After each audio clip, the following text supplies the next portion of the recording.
St. John of the Cross, Hildegard de Bingen, Rumi, Meister Eckhart. They're all mystics.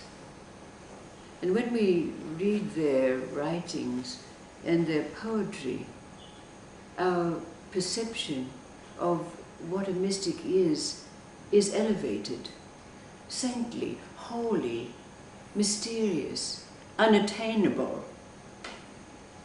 And over these last days, as it's been explained, the purpose of stories is to dismantle what it is that we believe in our minds something is, so that we can experience for ourselves, within ourselves, what it is.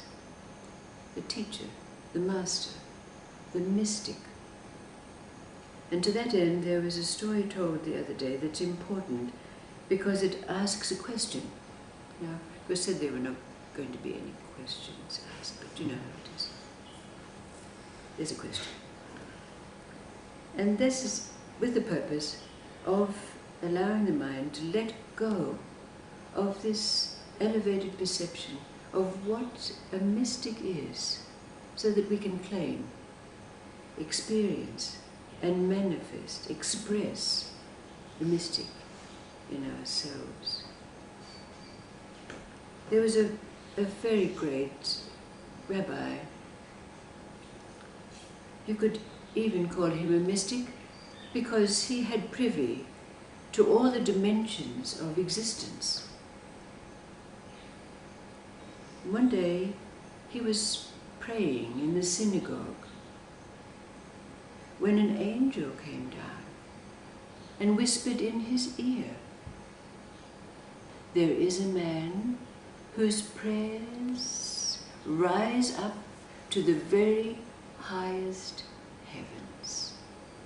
And the angel proceeded to give to the rabbi the name and the location of this man.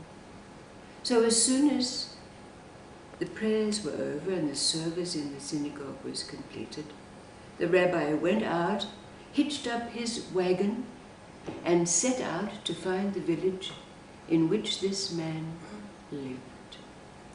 Now when he arrived there, he went straight to the house of learning and asked. But no one knew this person. So then he went to the synagogue and he asked. And he said, "Oh, we don't have any rabbi in this village by that name." And then someone said, "Oh, but there's an old farmer who's got the citrus grove in the valley just over the hill there.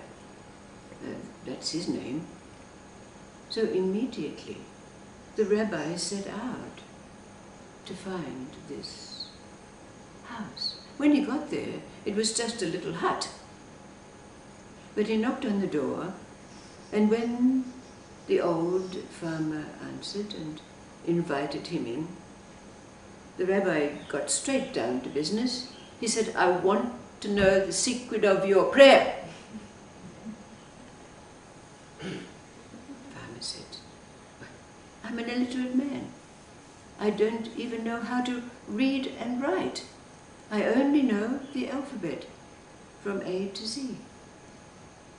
"Well," said the rabbi, well, what did you do when you went to the last celebration and festival in the synagogue?"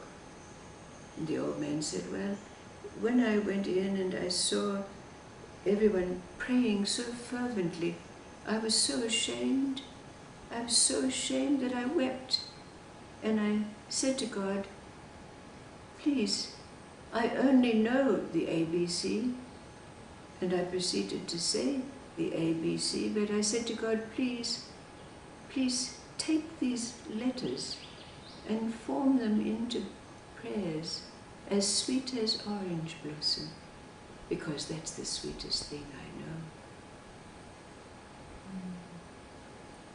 The rabbi had learned the farmer's secret.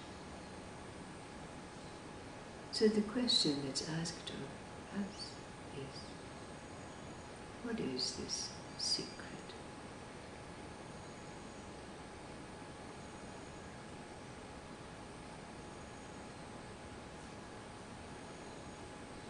Taking the simple story for ourselves. What is our secret?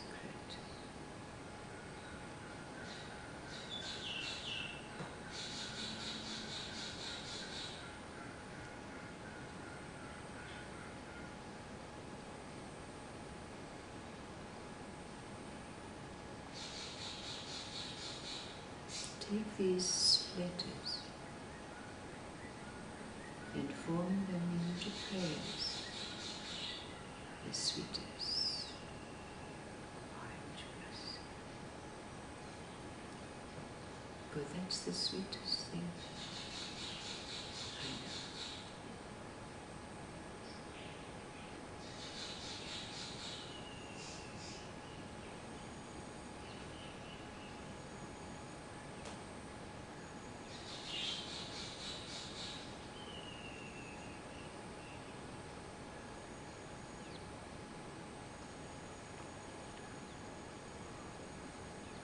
What has made you a mystic? What's your secret?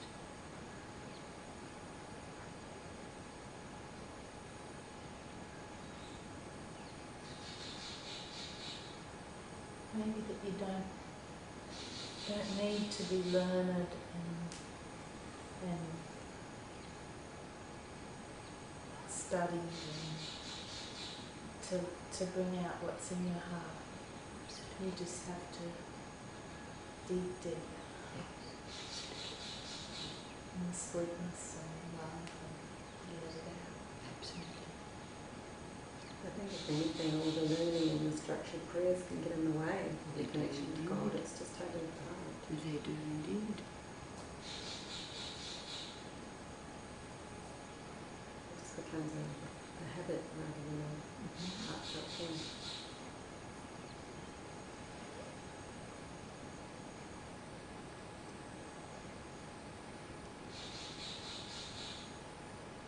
So that can really take us back to those words that have been quoted before of the great Rumi.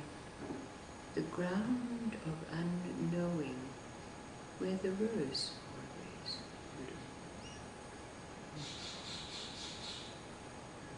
blew. What is this ABC? What was it meant in this story? What's the symbolism or the deep meaning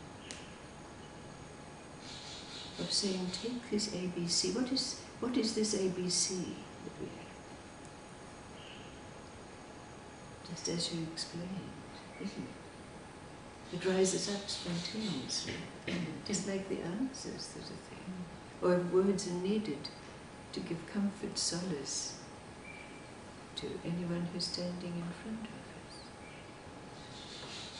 What do? Do we take from our knowledge up here? We take it from our ABC, don't we?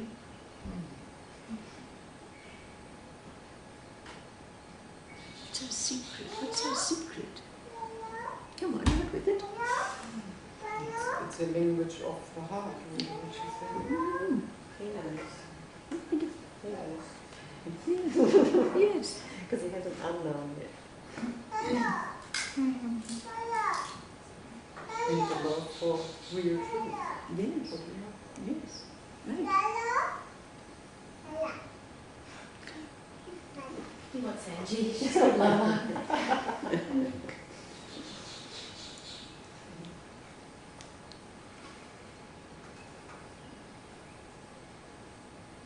What really, sitting here and saying that we have to claim the mystic within ourselves. But what does this really mean for us too? Why do we need to do this? Why do we need to take that which the mind has elevated onto some pedestal that believes it's unattainable? to wear it, express it, live it. What happens in that process when we let go? That. We just unveil ourselves and strip off all the conditioning and get down to our root Absolutely. of who we really are. Yeah, exactly. So immediately, there's no more seeking, there's no more attaining. We give ourselves freedom. Freedom! Freedom! To speak out at any given moment, whatever it is. Even if it's an expletive. Because it's from this, isn't it?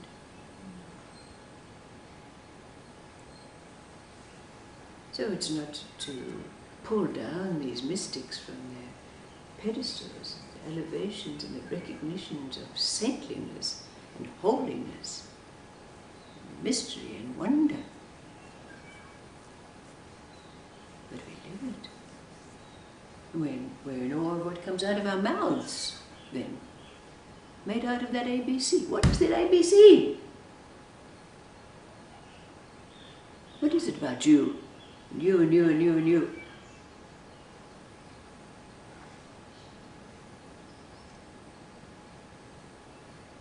The vibration Mm-hmm. that we have Mm-hmm. makes us who we are. All right. Yeah, the way I'm letting God do it, like he's giving him the letters and saying, you know what my heart wants. Yes. So you make it into what it needs to be to get it You across. bet. You bet. And the fact it's in all of us, but That's it. we don't often see it. No. And they recognize. Anyone who's standing in front of us recognize. Oh, he's seeing me. She's seeing me. She knows who I am. He knows who I am. Honor. Respect. Like the two saints standing in front of one, they don't have to say anything. They're just nodding their heads at one another and smiling. It would be the inner touch of the other story, isn't it? Mm. To